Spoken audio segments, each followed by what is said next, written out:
um ser humano. Essas emoções estão dentro de você. Para quê? Para que você domine as suas emoções. Quem não tem domínio próprio, tem um demônio próprio. Sabia? Domínio próprio é um dom do Espírito Santo. Nós temos que buscar. O fato de eu irar não me justifica em pecar. Então, quando eu iro, Paulo diz assim: ireis, mas não pequeis. Seja bons. Gente, nós estamos vivendo no tempo. A saúde emocional está dentro de mim. Eu estou lidando com pessoas todos os dias. E aí eu penso assim: mas é a palavra. Eu estou aqui como uma ferramenta de Deus. Porque quando eu me dispus a estudar sobre saúde emocional, sobre depressão, essas coisas, eu me coloquei a dizer: eu quero ser um instrumento do Senhor. E eu pensando: meu Deus, será que eu não é chato eu estar falando sobre saúde emocional no altar? Mas nós encontramos na Bíblia, na palavra de Deus, esse pedido de Deus: buscar o dom do domínio próprio do Espírito Santo, cuidar das suas emoções, seja dono das suas emoções, das suas atitudes. Não permita que as suas emoções te controlem. Não permita que essa ira coloque um cabresto em você e mande você ir onde ele quer, onde a ira quer. Não deis lugar ao diabo. Uma pessoa desequilibrada, uma pessoa que não tem controle das suas emoções negativas, ela abre brechas para o diabo. Quando nós saímos, hoje à tarde o pastor saiu para expulsar um demônio, depois eu tive que ir lá para tentar soltar uma outra situação junto lá com ele. Ele já tinha expulsado o demônio já umas 5 vezes. Quando isso acontece, a gente pensa assim: meu Deus, o que aconteceu? O diabo sim. Só que o diabo não trabalha se ele não tiver oportunidade. Quando você não consegue ter domínio das suas emoções, você abre uma porta para o diabo. Paulo falou assim: ireis, mas não pequeis. Não deis lugar ao diabo. Aí depois daí, deixa a pessoa me falar para o meu pastor assim: ó, pastor, eu estava bravo, eu estava virado, fui lá, bati nesse meu irmão. Bati nem na cara dele. Isso é o que eu estou. Aí depois eu falo assim: pastor, foi o diabo. O diabo faz assim: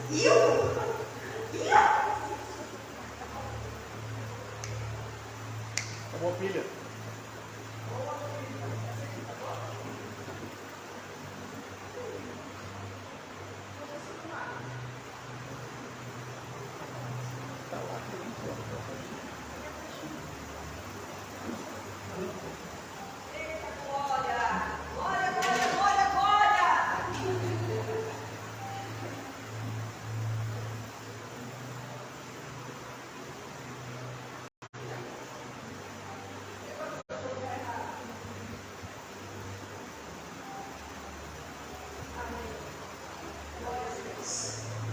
Nós não podemos usar a nossa fraqueza, a porta que a gente abriu para o diabo trabalhar, e falar assim: eu não fui do diabo. Satanás não vai entrar se não tiver uma porta.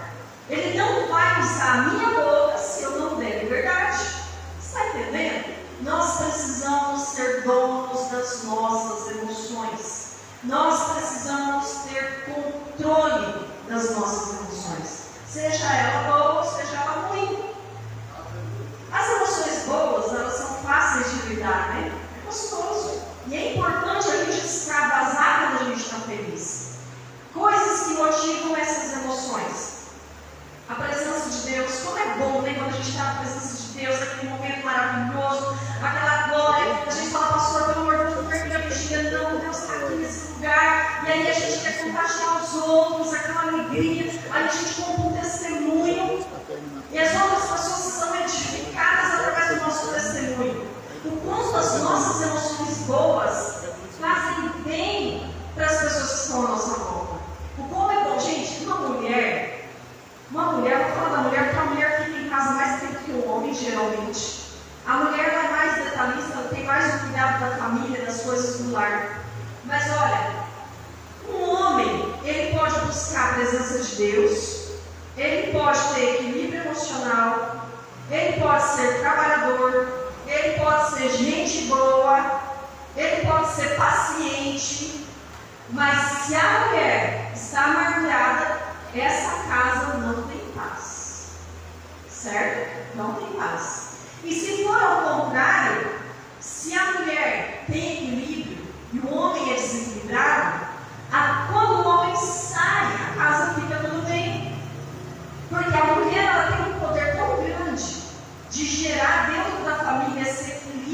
emocional, não somente a mulher, mas principalmente a mulher quando se trata de família, quando se trata de casamento. Acredite, gente, na maior parte das brigas que eu e meu marido tivemos, eu fui a maior causadora, tá? Estou puxando para mim essa responsabilidade. Eu fui a maior causadora da contenda. Sabe por quê? Porque muitas vezes ele falava assim, amor, tá bom, beleza, tá, já entendi. Acho que é só eu que faço isso, né? Amor, tá bom, beleza, já entendi. Até que gente, mas chegou uma hora para ele explodir comigo e falar, chega! Acabou, chega! Ele tá bravo? Ah, já atormentei muito. Já. A mulher, ela tem o poder de trazer o equilíbrio para casa ou a loucura. Ela é. Vocês concordam comigo? Ou será que eu sou lá em casa que é assim? Quando a mãe ela está bem, ela consegue cuidar dos filhos, ela transmite amor, ela transmite paz. Agora o filho, meu tadinho, vai sair do quarto, a mãe está boa. Volta. Deixa eu ficar aqui trancada. A criança fica tipo assim, agora eu saio lá para morrer ou eu fico aqui logo, morro de fome aqui. Gente, a mulher ela tem o poder de fazer isso, não que o homem não tenha. Eu já vi homem desequilibrado, gente. É menos. A porcentagem é menor.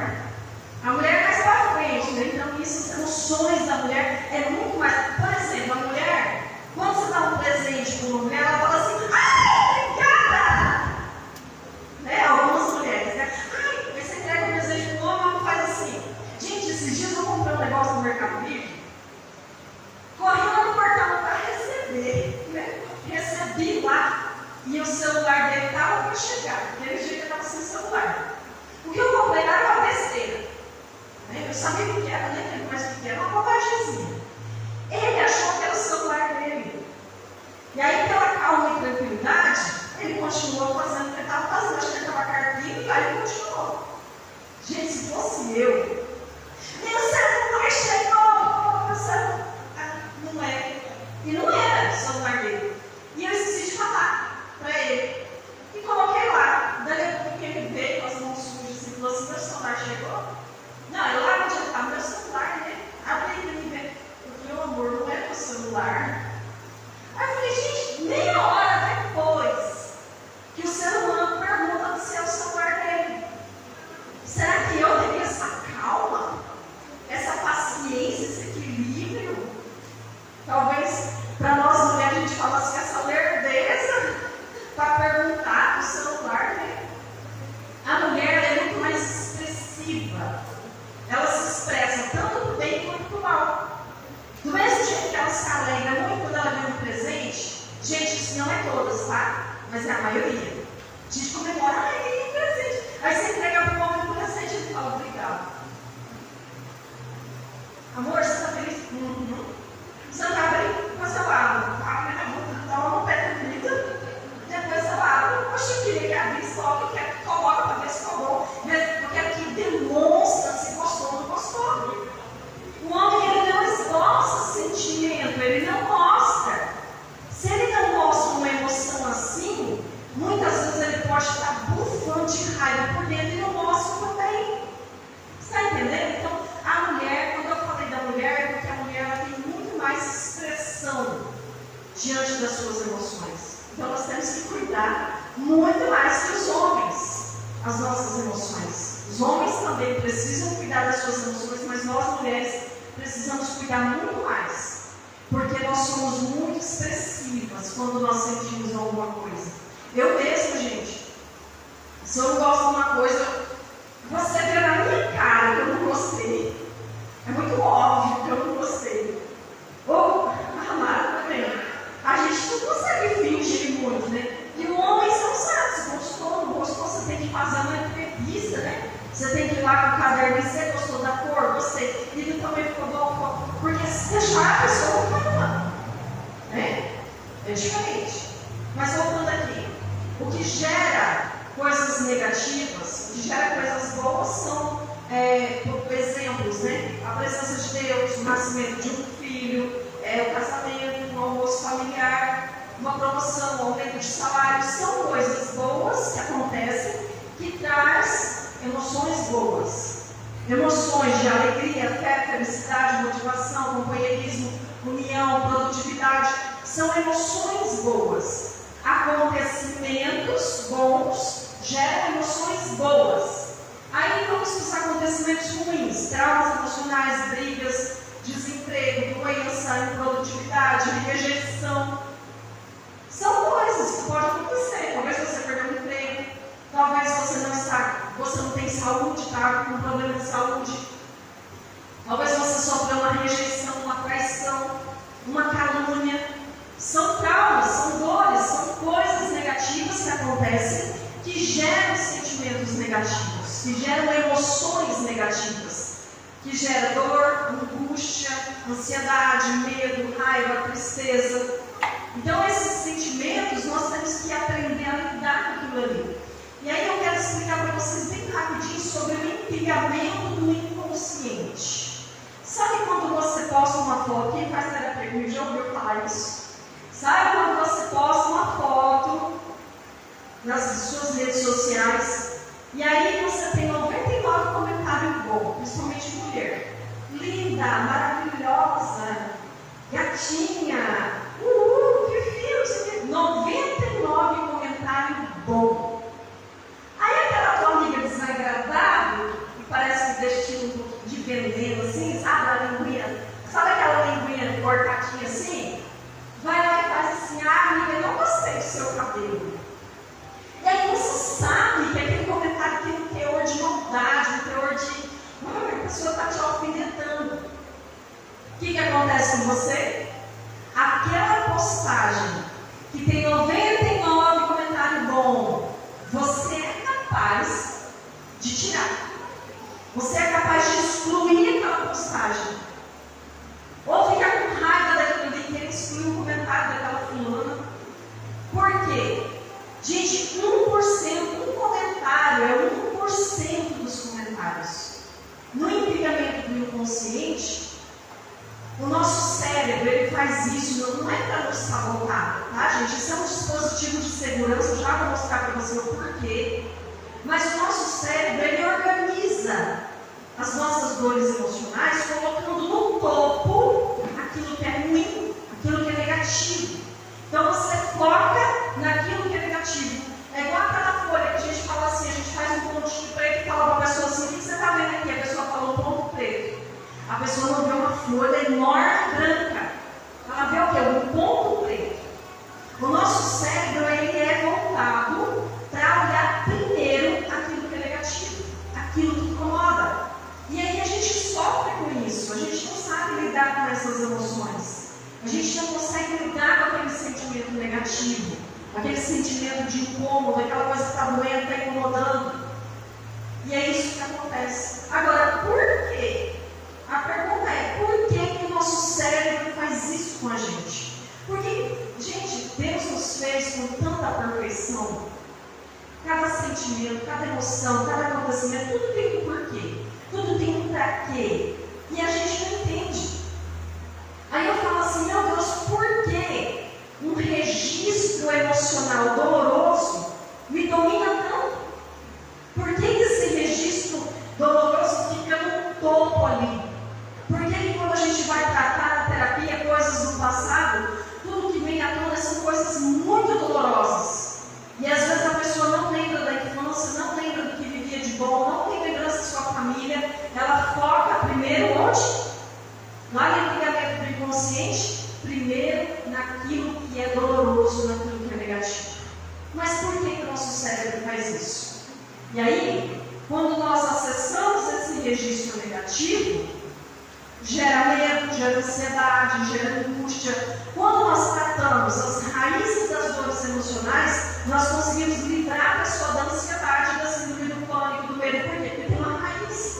Quando a gente trata a raiz, medo, angústia, ansiedade, síndrome do pânico, insônia, que mais? Compulsão alimentar, tudo isso são aqui, sintomas, tá? Sintomas. Imagina que é uma árvore e as folhas da árvore, os sintomas. Não adianta você tomar remédio para dormir, você tomar remédio para ficar acordado, você tomar remédio para depressão, não adianta você tomar remédio para ansiedade, se a raiz do problema não for tratada. Mas esses registros geram todas essas dores emocionais e muitas vezes nós perdemos o equilíbrio, nós não conseguimos ter o controle dessas emoções, porque existem dores registradas. Mas por que o nosso cérebro ele registra isso? Para duas coisas. Deus permitiu o nosso cérebro registrar a dor emocional, colocar lá no topo de tanto que dói aquilo ali, tanto que incomoda. Primeiro, porque é um instinto primitivo de defesa e de sobrevivência. Defesa, por exemplo, você vê um animalzinho lá, você assiste lá aquele Discovery, como chama aquele negócio lá, sobre animais lá na floresta, na selva. Aí você vê aquele viadinho correndo, de repente ele para diante do leão e ele paralisa. Aí você fala, corre, bichinho, corre! Né? Que bichinho burro, parou. Porque é o seguinte, nós temos como instinto de defesa e de sobrevivência três atitudes. Ataque, congelamento emocional ou fuga. Entende? O bichinho às vezes ele corre muito mais do que o leão, e às vezes ele não tinha aquela capacidade de correr, mas ele correu com um instinto de defesa e de sobrevivência, de sobreviver. E aí, nosso cérebro primitivo, ele nos mostra uma dor emocional, e aí é onde a gente parte para o ataque. Aí entra a questão, ireis, mas não pequeis. Alguém fala uma coisinha boa para você, e você já dá uma coisinha. Né? Alguém fala uma coisinha idiota para você, você já dá uma voadora no peito. E a pessoa fala, calma, o que eu te fiz? Um descontrole emocional. Isso é um ataque. Por que ataque? Porque tem uma dor. Existe uma raiz, existe um problema. Gerou uma emoção negativa.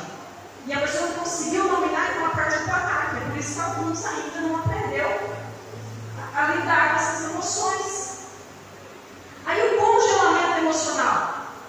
O congelamento emocional funciona assim. Alguém te alfinetou, falou alguma coisa ruim, te incomodou em você. Sabe o boca aberta? Já ouviu a expressão do boca aberta? O boca aberta não sabe o que falar, não sabe reagir. Fica tapado, aí você olha para a pessoa que está sendo agredida, você fala, reage. A pessoa, tipo assim, não sei, ela congelou. Igual no animal lá fora, tipo assim, eu não dou conta de bater no leão, não dou conta de correr, vou fingir de morto. E a pessoa não tem atitude. Quantas vezes você foi pego de surpresa em uma situação e que você não tinha atitude, você não tinha reação. Você não tinha reação nem para bater, nem para fugir. Aí o que você fez? Você congelou. Congelamento emocional.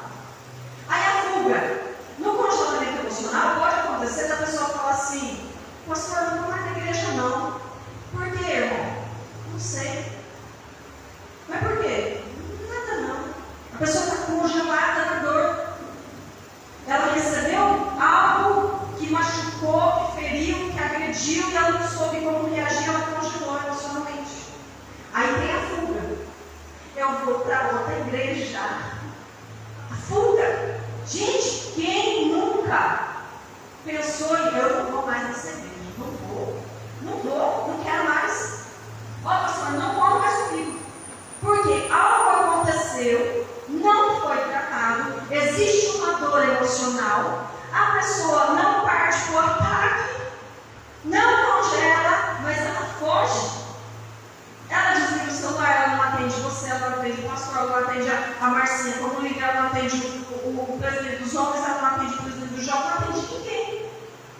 Fuga. A pessoa está fugindo porque ela tem uma dor emocional. Nenhuma dessas três atitudes é o que Deus quer que a gente faça.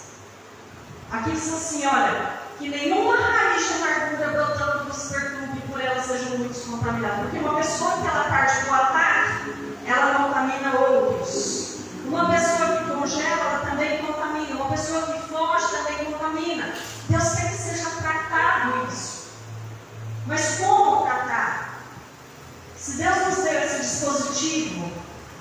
de defesa e de sobrevivência, existe uma outra opção também, tá? Na defesa e na sobrevivência é a fuga, aliás, o ataque, congelamento e a fuga. Mas existe uma segunda opção. Repita comigo assim, existe uma segunda opção. Existe uma segunda. Fala dessa pessoa assim, Deus quer algo disso. Amém? Qual é a opção? O que Deus quer com isso? Meu Deus, o Senhor permitiu, o irmão fulano de tal me falou uma coisa que me magoou, que me machucou, que me ofendeu, e eu não quero mais ir nessa igreja, e agora eu não vou lidar com isso. O que Deus quer é que você cresça com as suas dores. Que você aprenda com as suas dores. Gente, o aprendizado em uma pancada pode ser tão grande que Deus pode usar, presta atenção nisso que eu vou dizer, o aprendizado diante de uma pancada que você leva pode ser tão grande que Deus vai te usar para curar vidas que estão sofrendo a mesma pancada que você. Só que a reação das pessoas é diferente. Entende? A reação das pessoas. 2 soldados, quando voltaram de uma guerra, um se trancou no quarto, se deprimiu e pediu a morte. Estava cansado de matar, cansado de ver gente morta, cansado de ver corpo, entrou em depressão, ficou lunático. O outro, poucos meses depois, estava dando palestras nas escolas, falando sobre a importância de promover paz e não guerra. Mas os 2 soldados foram expostos ao mesmo trauma.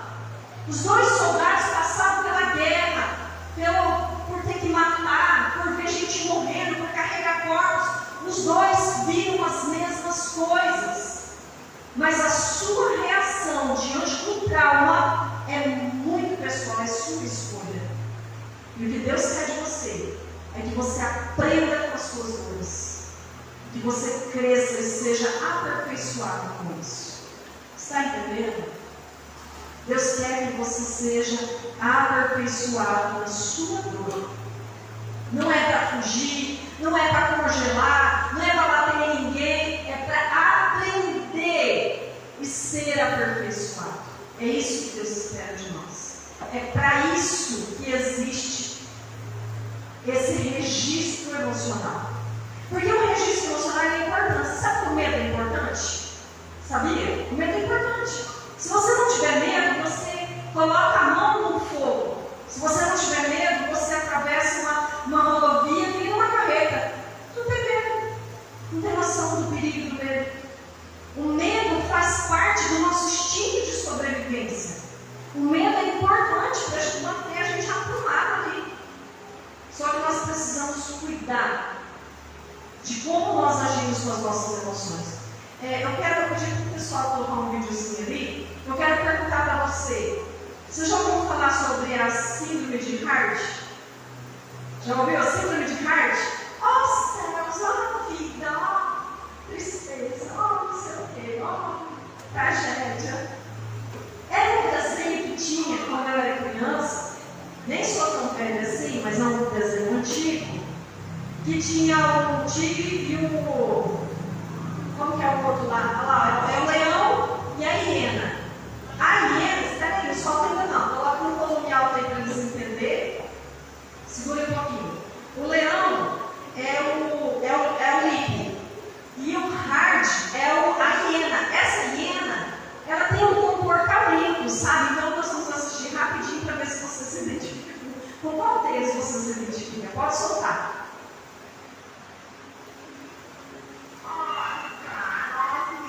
Nunca mais ele terra aqui. Ora, vamos, Barbie, pare de lamentar-se. Ei, veja, lá está uma ilha.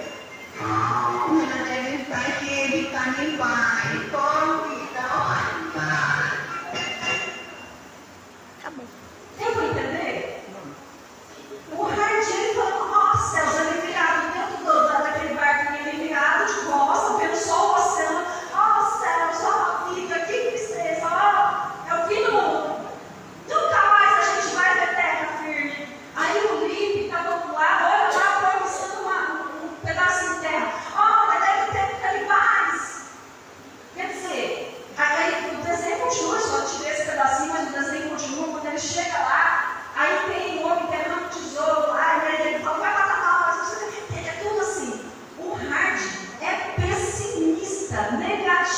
inteiro, com todo. Com quem você se identifica? Com o hard ou com o limpo? Como estão as suas emoções? Quais são as emoções que comandam na tua vida? Quais são as emoções que comandam no teu dia a dia? Quais são as palavras que saem da sua boca? Fala assim para essa pessoa: Deus não quer que você tenha a síndrome de Hart. Amém? Deus não quer. Se você tinha síndrome de Hart, de reclamar de tudo, acabou. Vamos desinstalar o Hart, vamos instalar o Link aí, fazer um negócio diferente aí para parar com esse negócio de ser pessimista. Saiba lidar com as suas emoções. Você lembra que eu falei que é 1% ruim e 99% bom? Aí você levanta de manhã e fala: meu Deus, eu tenho que dar conta para pagar meu dia, tá uma droga. Você não viu o sol lindo que está lá fora. Você não ouviu o barulho do canto dos pássaros. Você não pegou um copo de água gelada e falou: ai, que delícia essa água. Já falei 3 coisas boas: o sol, os pássaros, a água. Você não agradeceu pela sua família. Você não fez assim, ó.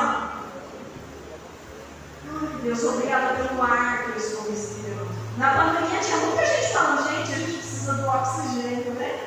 Na pandemia, teve gente valorizando o ar. Em uma crise de água, em uma crise hídrica que a Bíblia diz que o planeta Terra vai ter no final dos tempos, as pessoas vão começar a valorizar a água. Pessoas que hoje não tomam água não dão valor. Gente, olha que delícia pegar um copo d'água. E fala: Senhor, obrigado, o Senhor que fez. Eu vivia reclamando: meu Deus, eu tenho raiva de usar óculos, porque eu tenho que usar óculos. Aí um dia eu encontrei uma pessoa cega. Eu falei: Deus, obrigado. Obrigado porque eu enxergo. Depois eu encontrei uma pessoa que falou assim: eu preciso usar óculos, mas não tenho condições de comprar um óculos. Eu falei: Deus, obrigado. Obrigado pelo pouco que eu enxergo e obrigado pelo óculos que o Senhor me deu.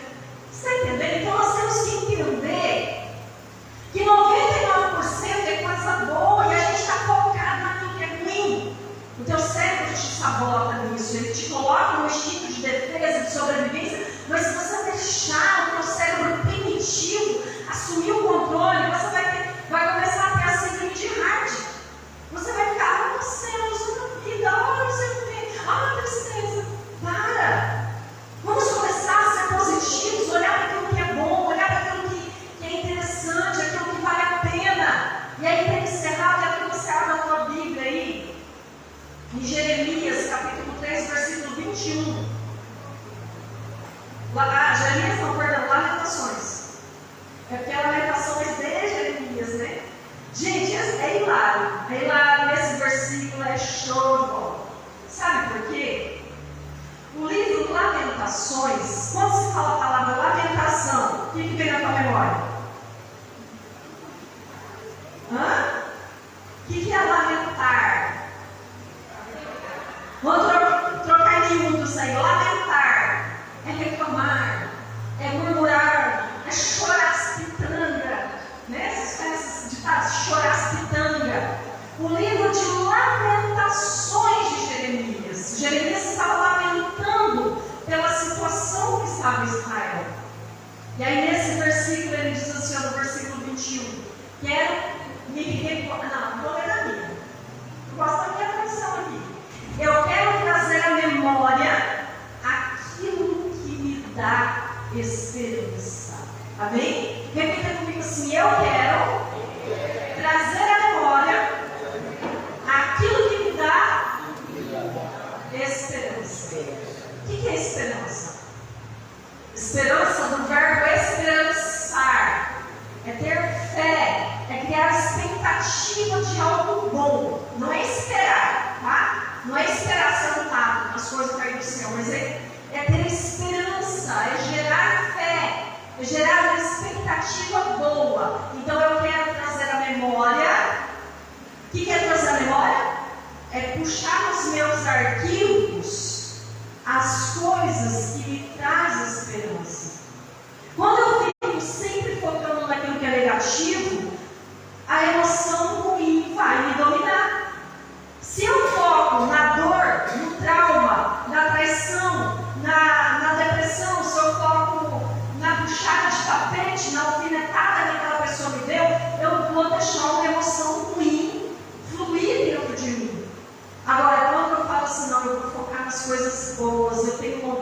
99% de coisas boas. Eu vou focar nisso, eu quero olhar para aquilo que é bom. É o que Jeremias falou assim: eu quero trazer à memória aquilo que me dá esperança. E isso pode mudar a nossa vida. Essa mensagem pode mudar a sua vida. Essa mensagem pode mudar o seu ponto de vista, a sua forma de enxergar. Às vezes o problema não está no mundo, mas na sua mente. Esses dias eu estava tudo sujo, tudo sujo. Era meu óculos, eu tinha que lavar. O problema não está no mundo, o problema está na nossa mente, aquilo que a gente enxerga, aquilo que a gente alimenta, aquilo que a gente foca. Gente, aquilo que você foca, expande. Sabe o que é isso? Aquilo que você foca, expande. Eu queria fazer um exercício com você, não vai dar não, tem pouca coisa. Deixa eu uma outra hora. Mas eu amo Fusca, sou apaixonada por Fusca. Um dia eu vou ter um, nem que seja cor de rosa. Eu falo isso, mas um dia eu vou ter um Fusca. Eu acho lindo. Aonde eu vou, tem Fusca. Eu vejo todos. Eu vejo um lá longe que acabou de virar. Eu falo, Fusca lá. Minha família, eu já nem falo mais que eu já enjoado de isso. Aí assim eu estou indo e falo assim: amor, para que eu vou descer, eu vou roubar esse Fusca. Claro que é brincadeira, gente, não vou fazer isso. Mas aquilo que a gente foca, expande. Eu lembro quando o Felipe comprou o carro dele, o Linha. Eu nunca tinha visto um Linha assim, vida. Nunca vi. Quando eu vi o dele, agora começou a aparecer um monte de linha. Onde eu vou tem linha. E aí, quase a cor do dele, eu faço linha. Igual linha. Aí, por que agora, gente, o tanto de Civic preto nessa cidade? Se você for observar, aquilo que você toca atualmente, não é São Paulo, tem bastante Corolla, Tracker nessa cidade, né? Virou Tiririca, né? Mas aquilo que você toca expande. Se você focar no registro emocional negativo, você vai gerar essa emoção negativa dentro de você, você vai alimentar essa emoção negativa, e aí o que vai acontecer? O que você foca, expande. Aonde você for, vão tocar na sua dor, vão tocar na sua ferida, vão tocar naquilo que te incomoda, naquilo que dói. Os comentários vão te machucar. Vamos começar a focar nos 99%, naquilo que é bom. Jeremias, depois eu quero que você leia na íntegra esse capítulo na sua casa. Depois você continua ali. Ele fala sobre coisas que traz a esperança dele. Sabe o quê? A misericórdia de Deus, a fidelidade de Deus, a herança do povo de Deus para aqueles que são fiéis, da bondade de Deus, a salvação, a correção diante do aprendizado. Ele fala sobre isso. Depois grava aí na tua memória, aí, no versículo 27, ele fala sobre a correção diante do aprendizado de Deus. Ele agradece até mesmo pela correção de Deus. Aí ele fala assim, que Deus está no controle. Ele assume que Deus está no comando de tudo, que tudo estava com ele, que ele que fez o homem, ele está tudo no domínio de Deus. E aí ele fala assim, lá no versículo 39, ele fala que nós reclamamos, mas nós somos pecadores. E ele fala que muitas coisas do que a gente está vivendo é consequência dos nossos pecados. E aí a gente deve ficar igual o Hart, reclamando da vida, reclamando da punição, reclamando do problema, reclamando disso, reclamando daquilo. E aí ele diz assim lá no versículo 40, precisamos olhar para dentro de nós mesmos e nos arrepender dos nossos pecados. Olha que interessante, ele fala, eu quero trazer à memória aquilo que me dá esperança. Ele começa a citar aquilo que dá esperança para ele. E ele enxerga que Deus está no controle de tudo. Amém? Que você consiga cuidar do seu coração, cuidar das suas emoções, que você esteja realmente no controle das suas emoções, porque o Espírito Santo ele não vai tomar as rédeas. A Bíblia não diz assim, olha, quando você for batizado do Espírito Santo vai assumir o controle, ele vai tomar todas as decisões. É você que está no controle. A Bíblia diz que o Espírito é sujeito ao profeta. É você. O Espírito Santo não vai fazer por você aquilo que você não quer que seja feito. O Espírito Santo não vai falar não para o pecado, não vai negar a carnalidade. Quem vai fazer é você. O Espírito Santo não vai tirar a ira de você, ele vai te dar força e sabedoria para você suportar aquele momento de prova com sabedoria e com equilíbrio emocional. Amém? Coloque-se de pé no seu lugar, vamos encerrar. Graças a Deus. Eu quero orar por você nessa noite. Eu quero que você feche os seus olhos e que você pare um momento para pensar na sua dor emocional. Sabe esse registro negativo, isso que te incomoda, isso que parece um espinho em você, e por mais que você tenta disfarçar, por mais que você tenta fingir que não tem um espinho te incomodando. Qual é o sentimento que esse espinho está causando em você? Você pode tirar disso um aprendizado. Você pode deixar o Espírito Santo te moldar e te aperfeiçoar. Coisas que te tiram o equilíbrio. Deus, Ele deseja que você assuma o controle. E que o Espírito Santo desça sobre a sua vida te capacitando para isso.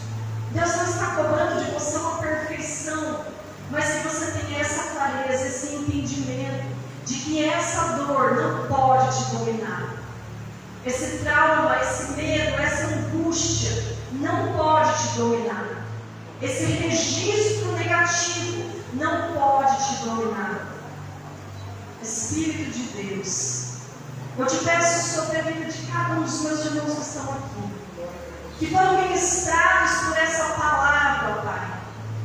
Nós não estamos muitas vezes no controle das nossas vidas, mas nós te pedimos, Espírito Santo, assim como o Pai, que pega na mão do Filho para ensinar a escrever as primeiras letras.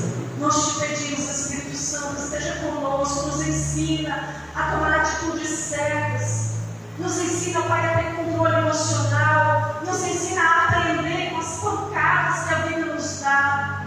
E eu creio, Senhor, que Tu és o médico dos médicos, Tu és aquele que cura. Há feridas que precisam ser tratadas, há dores emocionais que precisam ser curadas. E eu creio que o Teu Espírito Santo tem um bálsamo de Gileade. Eu creio, Senhor, que aqui nessa noite o Senhor tem o poder de começar a mexer nessa ferida.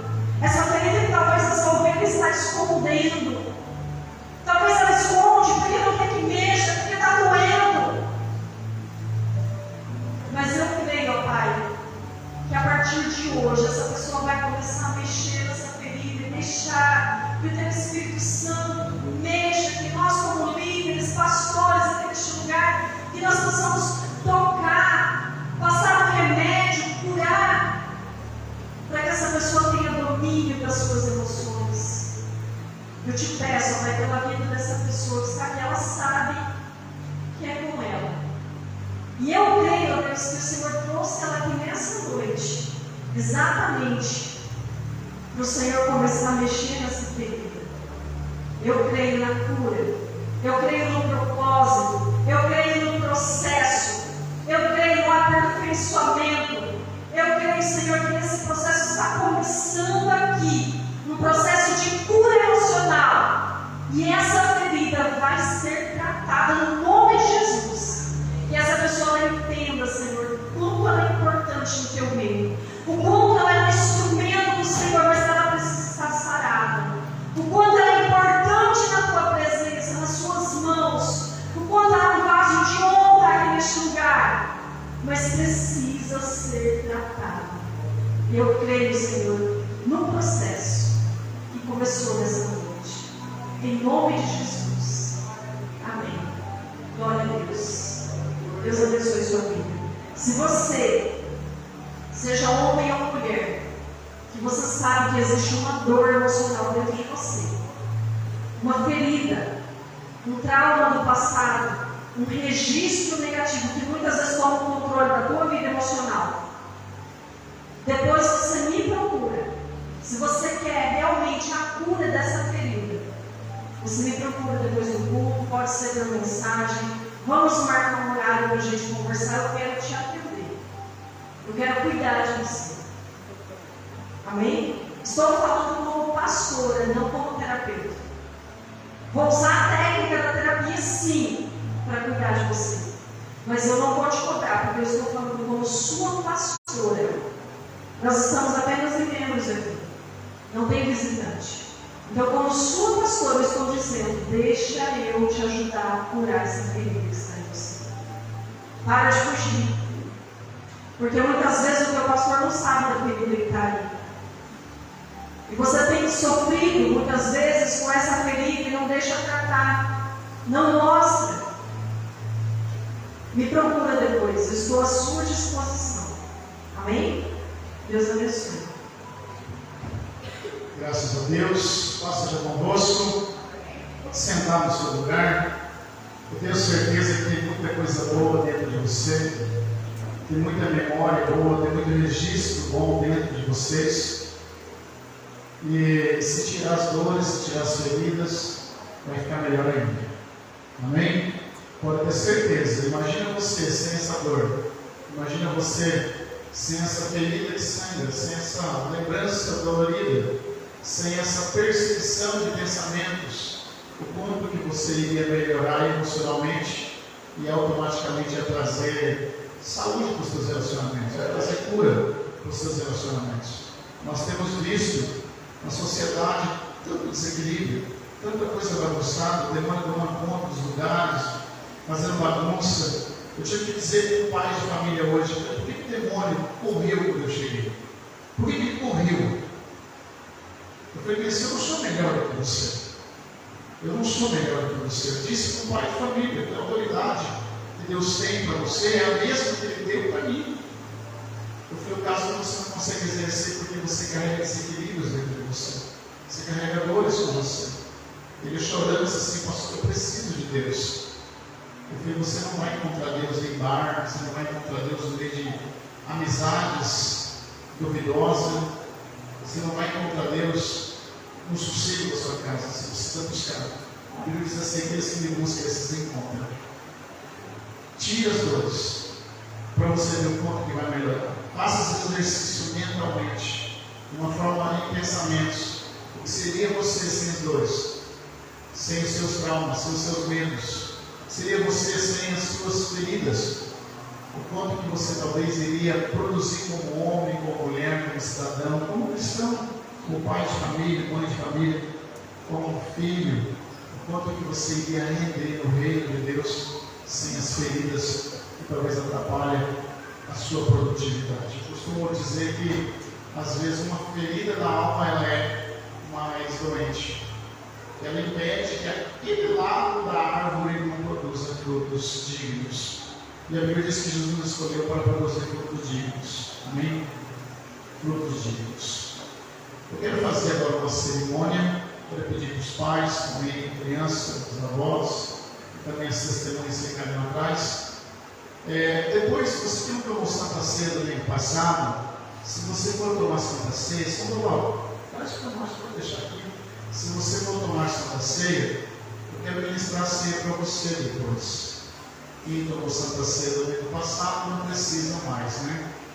Algumas pessoas até estranhou, né, a forma da gente ministrar Santa Ceia aqui do ano passado. E vocês acreditam que alguém me criticou por aquilo? Vocês acreditam? Eu disse, Deus, eu tenho que ir lá uma vez e deixar de ser pastor, porque eu sei que as pessoas querem de mim. Me convenceu, eu não concordo com eles sendo daquele jeito. Eu sou muito crente, tá? Eu sou muito crente, por isso. Fazer o quê? Porque não era eu. Ele não faz isso. Você vai pegar contra o Espírito Santo. Tinha gente no bálsamo aqui, ó. Tinha gente em volta dessa mesa que estava o óleo de produção. Aí a pessoa falou assim, tem que seguir protocolo. E eu não gosto assim de protocolo, gente. O protocolo ele engessa a gente. O protocolo ele engessa as pessoas.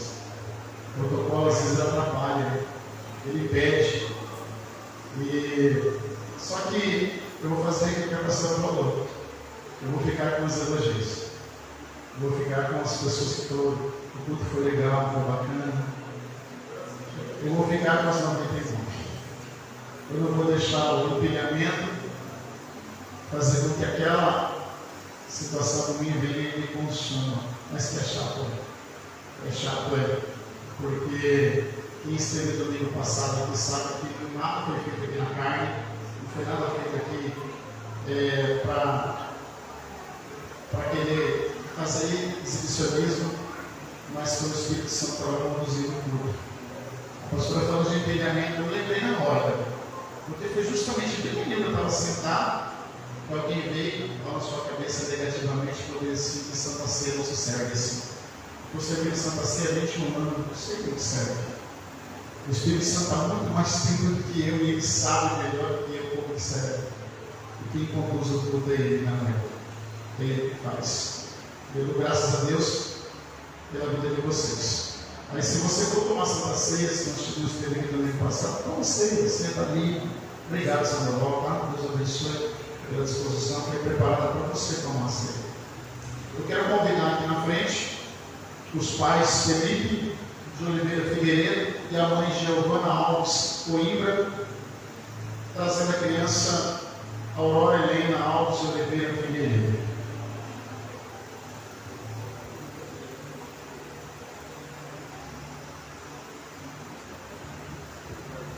Glória a Deus. Minha neta, gente. Meu Deus. Eu sonhei com esse dia, você tem vivido? Quantas crianças no meu ministério, esses 21 anos de ministério, nós já apresentamos, e chegou o dia da gente apresentar a nossa neta ao Senhor. Hoje eu vejo de algumas crianças que eu apresentei no altar, já são pais, já são mães. E hoje eu estou apresentando a minha neta aqui na presença de Deus. Para mim isso é um motivo de muito orgulho. Porque quando Deus ele confia aos pais, à família, mais o nascimento de uma criança, é porque Ele está dizendo assim, eu gosto do que está acontecendo nessa família. Eu estou gostando do que está acontecendo. Eu acredito que Deus ele se alegra com aquilo que tem acontecido em nossa casa. Porque nos deu, modéstia à parte, uma neta linda. Modéstia à parte, nos deu uma neta muito linda. Quero convidar também para estar aqui na frente, né? Já estamos aqui, eu, os avós paternos, pastor Gabriel e pastora Melina. Convido também a avó materna, o avô materno não está, é o Júlio, né? Mas eu convido a Lucila Alves Cardoso para estar conosco aqui na frente. Seja bem-vinda, essa é a vovó materna. Deus abençoe, Lu. Seja bem-vindo também. Eu quero convidar também aqui na frente os testemunhas que foram convidados, Jamile e o André. Graças a Deus. Louvado seja o nome do Senhor.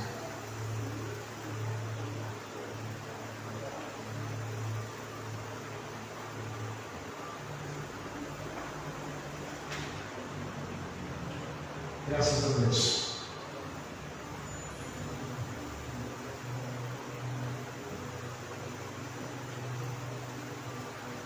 Abra sua Bíblia aí, no livro de Lucas, capítulo 2, versículo 22, onde fala sobre a apresentação de Jesus Cristo diante do Senhor.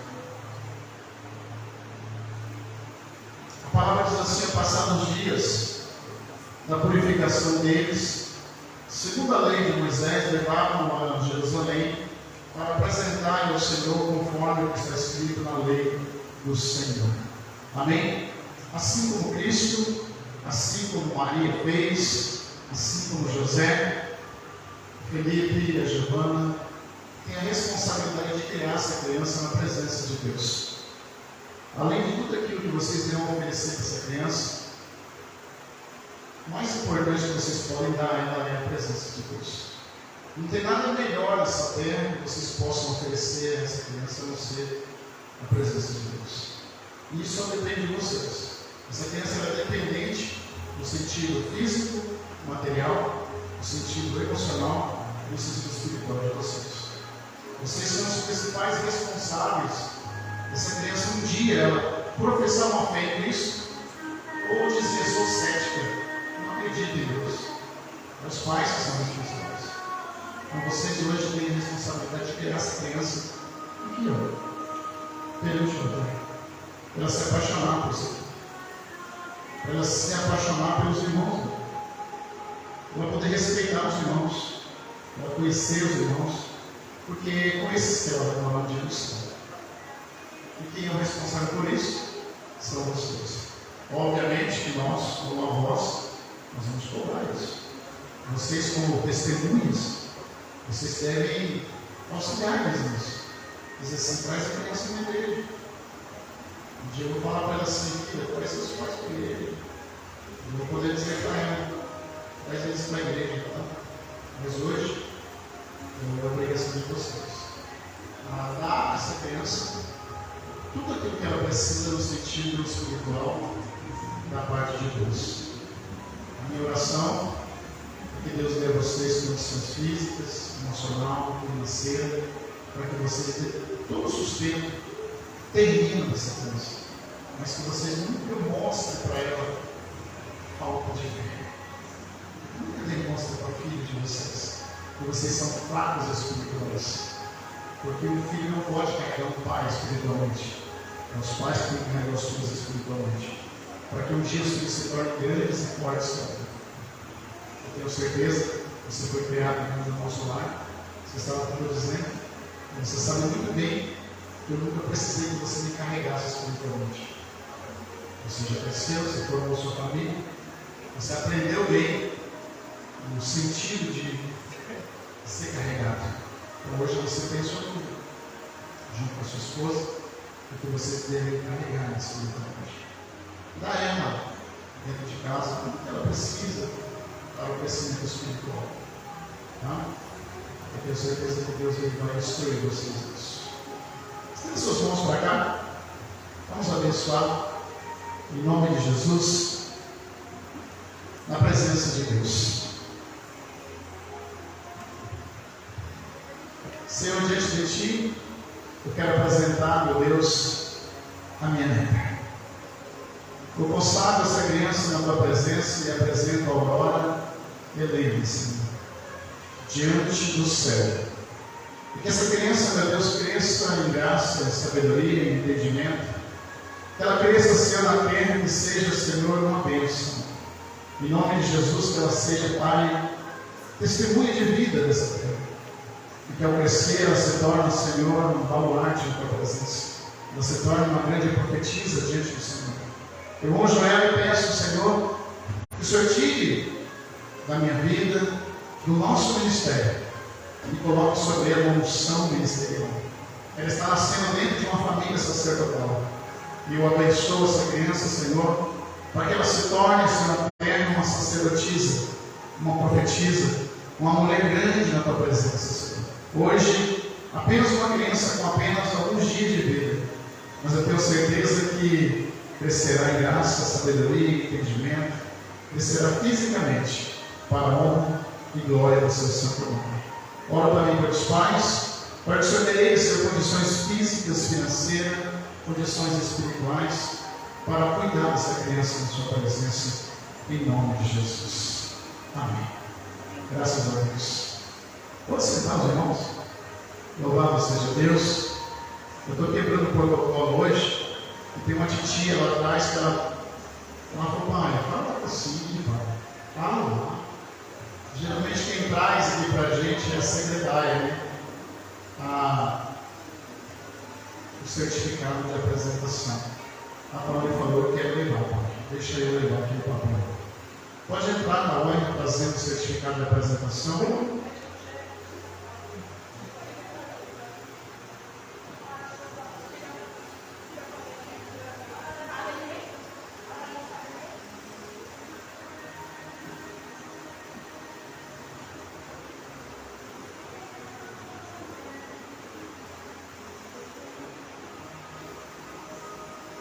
Graças a Deus.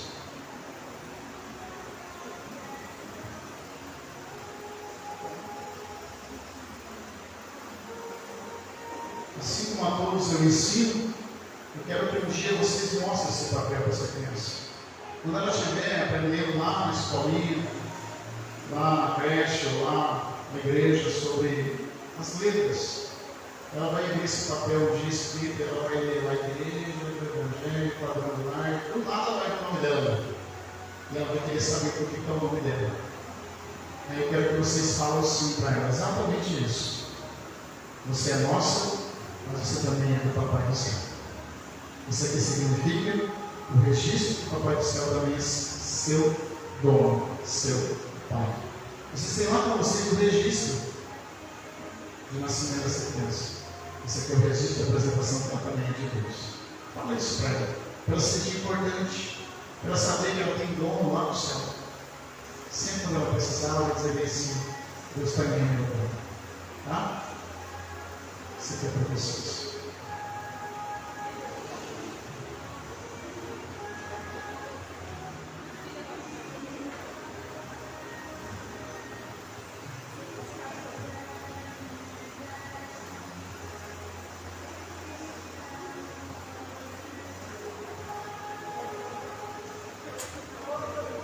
Amém?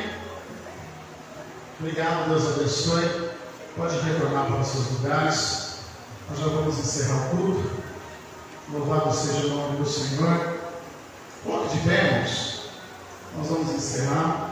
Segure na sua mão a sua oferta, o seu dízimo. Aí você, antes de sair, se você quer tomar Santa Ceia, se você nutre essa vontade, você não sai antes de vir aqui na frente tomar a ceia do Senhor. Amém?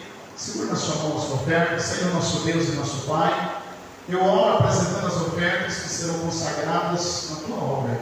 O dízimo que será entregue, Senhor, para o mantimento desta casa, Senhor. Abençoa essas mãos que estão abençoando, Pai. A tua palavra diz que quem dá recebe, e quem planta colhe. E eu creio nisso. Essa pessoa vai fazer colheitas abundantes, ela será abençoada de uma forma vibrante na tua presença, Senhor. Testemunhos serão dados a partir da honra, da fidelidade, a partir do compromisso, do respeito, da reverência àquilo que a tua palavra pede, aquilo que a tua palavra diz. E a tua palavra diz: trazeia na casa do Senhor o dízimo, para que seja mantida esta obra, para que seja ela abençoada. O Senhor precisa que primeiro os seus filhos abençoem, e então serão abençoados. Assim sendo, nós oramos e nós agradecemos, e nós também abençoamos aqueles que têm abençoado. Em nome de Jesus, que assim seja e assim será. Pode sair do seu lugar, venha na frente, receba na sua mão a sua oferta, a sua unção, e que seja o Senhor glorificado através da sua vida. Em nome de Jesus. Já está quase andando, hein, Carol? Olha só, que beleza, hein? Quem te viu chegando de muleta aqui, ele vai falar assim: milagre, Jesus, está andando. Deus abençoe, Jesus. Louvado seja o nome do Senhor. Aleluia, Jesus. Amém? Terça-feira, culto de oração, 7h30 da noite. Tem sido rápido, tem sido abençoado, tem sido muito bom.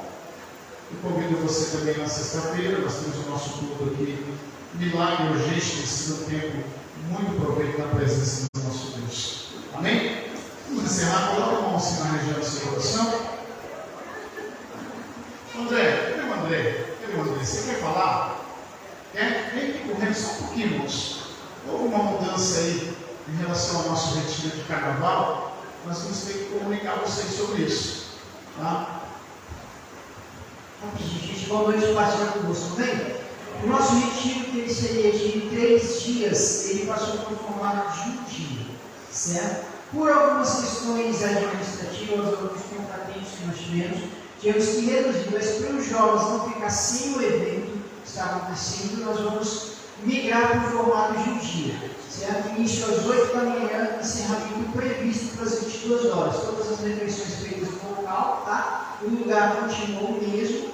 Aí, mais informações, depois eu vou estar gravando o vídeo, mandando certinho no grupo dos jovens, e também peço um beijo de autorização do pastor, porque eu estou mandando no grupo da igreja, para que vocês fiquem cientes com mais detalhes. Não nosso tempo está com o vídeo agora, mas eu vou estar explicando certinho para vocês, tá? Aqueles que têm interesse em participar com a gente, continua aquele preço do denúncia de R$40, tá? Você paga o denúncia e passa lá o dia com a gente. As inscrições também foram realocáveis para esse valor, e caso você tenha interesse, ainda dá tempo de você garantir sua vaga, então eu peço que você corra e faça com antecedência, porque nós precisamos nos programar. Amém? Só isso para dizer, eu vou passar para vocês com mais detalhe posteriormente. Beleza? Agradeço. Amém. Deus abençoe. Ele tem uma educação para falar, né? Na verdade, o retiro não vai acontecer no formato normal dos 3 dias, porque não teve quórum, gente. Não teve quórum, não teve participação, essa é a realidade. Alguém fala lá 90 dias de retiro, as pessoas vão aderir a ideia. As pessoas não querem mais saber de retiro, não sei porquê. Não entendo porquê. De repente não tem mais tempo para isso, não tem mais tempo relógio para isso. Então, resolvemos fazer no formato de um dia para os jovens não ficar sem. A maior parte dos jovens que iriam participar desse retiro era aqui da nossa igreja local mesmo, daqui. Algumas igrejas estavam mandando 2, outros mandando 1, outros mandando nenhum, outros mandando ninguém, outros mandando talvez. Aí eu peguei ontem mesmo e falei para o superintendente: olha, eu dou a ideia de não fazer mais esse retiro no formato de 3 dias, você tem uma despesa muito alta, uma despesa de 6 mil reais para fazer um retiro desse. Precisaria no mínimo de 60 jovens para fazer um retiro desse, no mínimo 60 jovens. Hoje nós tínhamos aí apenas perto de 20 jovens, então não dá. Para gerar uma despesa desse tamanho para a região, isso aí não dá, não tem como. Vai ser quem batalha por um retiro. Está todo nas minhas costas aí, meu CNPJ está lá, minha assinatura está lá, eu falei assim, não vou assumir essa bronca não. Primeiro que os pastores não correspondeu, aí nem queiram vocês ouvir o que eu falei para os pastores. Nem queiram vocês ouvir, porque eu fui chato com eles. Bem chato. Aí alguns falaram assim, amém, pastor, graças a Deus. Graças a Deus, coisa nenhuma. Esse moço nem tem me respondido, esse é o responsável. Eu sou de 90 dias para mandar um jovem para o nosso retiro. E essa semana ele falou para mim que não tinha ninguém para mandar. O cara tem 3 filhos. 3 filhos. Eu coloquei meus filhos para trabalhar e tem uns 2. Ele finalmente vendeu 700 reais de livro aí para poder ir para o retiro. E o cara fala que não tinha um. Daí ele fala, graças a Deus, eu falei, não põe Deus no meio disso não. Não põe, isso aqui é igual a homem, coisa de homem, administração. É eu e você conversando, Deus não fora disso. Aí ele foi falar para o superintendente assim, pastor Gabriel, eu estou grávida. Ele falou, não, porque eu deixei de administrar assim e você não correspondeu, infelizmente. Isso é chato. O André vem com a educação para falar com você, mas a verdade é essa mesmo. Não vai haver retiro no formato certo, porque não teve quórum de participação, não tem como. Gostaria de poder fazer um retiro bem bacana lá, que todos vocês, pastor, eu vou lá um dia participar disso lá para ver como é que está o movimento desses jovens, mas não foi possível. Vamos fazer na terça-feira, que é feriado. Na terça-feira a gente vai estar lá, os jovens daqui, a nossa igreja vai estar lá, o pessoal de Batacura, alguns vai estar lá também. Falei para a pastora lá hoje, que pastora, fala com o teu grupo, fala com a igreja, para as coisas andarem, para as coisas acontecerem. Amém? Coloca a mão assim, vamos lá. Senhor Deus, eu oro encerrando esse culto. Abençoa os seus filhos para tornar para os seus lares, levando a poderosa bênção do céu sobre as suas vidas. Que o Pai, o Filho e o Espírito Santo seja sobre a vida de cada um de vocês. Quem crê, diga amém. No amor de Deus, na graça do Filho, na comunhão e consolação do Espírito Santo de Deus. Vou em paz, que Deus abençoe vocês. Uma ótima semana. Que Deus nos abençoe e nos guarde. Em nome de Jesus. Um abraço. Paz seja conosco.